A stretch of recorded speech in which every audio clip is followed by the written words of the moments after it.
Making London the world's first national park city is a big idea.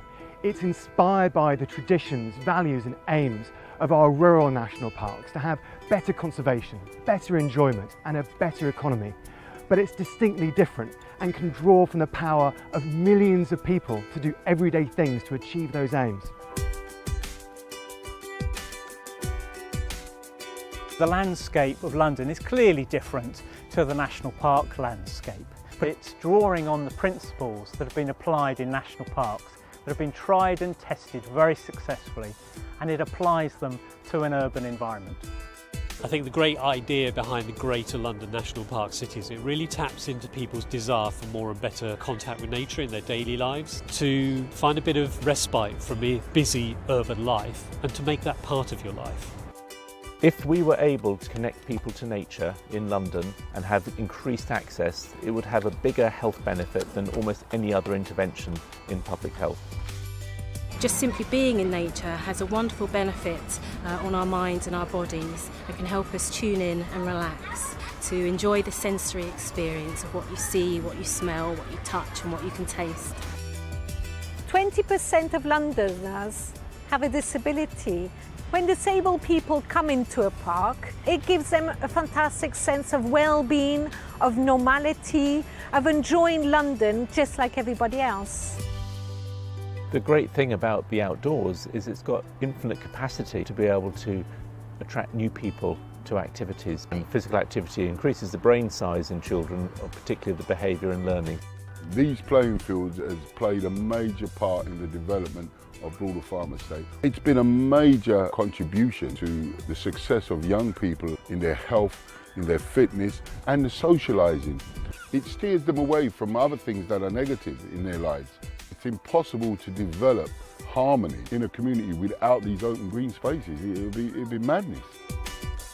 One of the issues is that not enough young people use our outdoor spaces. They don't see them as belonging to them. If we could have more arts and creative activities going on, that I think would encourage many, many more young people to come into those spaces and make the most of them. Shuffle takes place in Tower Hamlets Cemetery Park. The reason for having the festival here is to bring people into the space to feel a sense of ownership. It's a great festival for all ages. We have lots of free events so people can just come in and enjoy the space. London needs space which is just for the people, and London needs space where nature can do its bit, so the more of this kind of thing the better as far as I'm concerned. To be able to get out into nature, even if it's just down the road from a tube station, is massively important for everybody. Hopefully we'll get more festivals in parks. You know, more festivals is more creativity and more inspiration into the world. It's wonderful in a city like London, which I think is the greatest city in the world, that we're able to enjoy our parks and our open spaces. Take the park that we're standing in, Victoria Park. In the last few years, it's reinvented itself, and it's fantastic to see more and more events being staged, attracting more and more people, not only from London and the home counties, from all over the UK, all over the world. I was a borough councillor for 12 years and I used to see so many good things going on in some open spaces and parks with the community really involved and engaged, and then other areas nothing happening. So I think being able to replicate that can only be a good thing for the whole of London. If there are good examples of innovative ways of doing things which get people outdoors, using green spaces, increasing their well-being and vitality, I'm sure all local authorities want to know about them. I'm a campaigner for better streets, for streets that are great for walking and cycling. And I think I can see how our streets could be the kind of connecting ribbons of greenery that connect up some of these other spaces. And that just feels like a really exciting idea. People can really transform where they live. You can see how just by having plant pots, window boxes, they can create an atmosphere that's so lush right in the middle of the city. We often think of parks as green, but actually the blue space can almost double the value of people wanting to go there and be there. And just sitting by water has even more calming effects than green space. And actually being in the water and swimming increases physical activity as well as the mental health benefits. Tourism is so important to London's economy, and I've no doubt with different activities going on and different interests that we can grow our tourist population in London, which can only be good for London's economy. London is absolutely extraordinary. There's so much greenery in London. You've got to keep working at it, you know, because the more that cities become compacted, and they are, you need parkland. You need it psychologically, you need it physically, you need it just for the air, really, that you breathe.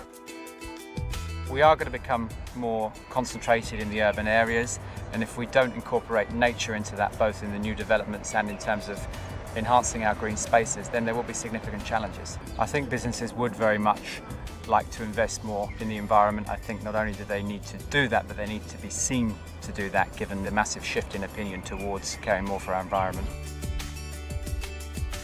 London National Park City, the vision of that is a great way of bringing together these two apparently opposing things, the city and the country. If London was to become a national park city, I think it would massively enhance our brand here in London as a world city, and it would be a big pull for business and growth in the economy in the whole of the South East. Making London a national park city will give London and Londoners a new positive identity. 80% of the UK's population now lives in cities. In an urbanising world, the model of a London National Park City is a momentous contribution. National parks are an international brand. They're widely understood and loved around the globe. So a London National Park City will really draw people to the capital, and it will ensure that people living in London can explore this great city too.